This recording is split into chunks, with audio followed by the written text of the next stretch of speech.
Hello viewers, আমি Piyali. Welcome back to my channel. তো আগের মিনি ব্লগে তোমরা নিশ্চয়ই দেখে থাকবে। আমরা এখন মামাবাড়ি গিয়েছিলাম। মামাবাড়িতে গিয়ে তার পরের দিন গিয়েছিলাম বিকালে একটু ঘুরতে আর মোমো খাওয়ার উদ্দেশ্যে বেরিয়েছিলাম। এখন আমি বুনু আর বুনু দুটো বান্ধবী সবাই একসাথে সেই 24 একসাথে হয়েছিলাম। তারপর আবার এখন তাই ভাবলাম একটু ঘুরে আসি বিকালে আর মোমো খেয়ে আসি। আর এখানে মোমোটা কিন্তু খুবই সুন্দর করে। তো আমরা এসেই ফার্স্টে মোমো অর্ডার করে দিলাম। ফার্স্ট পার্ট তো তোমাদের সাথে শেয়ার করেছি, তো নেক্সট এটা আমি তোমাদের সাথে আবার শেয়ার করছি। আমরা 4 জন ছিলাম। তো আমরা ভাবলাম যে মোমো নিই, আর এখানে মোমোর সাথে দেখছি চিকেন পকোড়া করে, তাই ভাবলাম চিকেন পকোড়াটাও নেওয়া যাক। তো চিকেন পকোড়া আর মোমো নিয়েছিলাম। আমাদের জন্য এখন মোমো তো এদিকে দেখতেই পাচ্ছ অলরেডি তৈরি প্রায় হয়ে গেছে। এরপর আমাদের টেবিলে দিয়ে দিল মোমো। আর একটা কথা, আমরা এখন মামাবাড়ি এসেছি কারণ মামাবাড়িতে ছিল ভাইয়ের বার্থডে।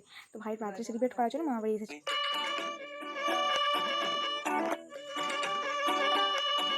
আমাদের বকুল তলায় ভিড় জমেছে, বসেছে মেলা, দেখতে যাবো আমি তুমি। সে মেলায় দোকান কত সারি সারি,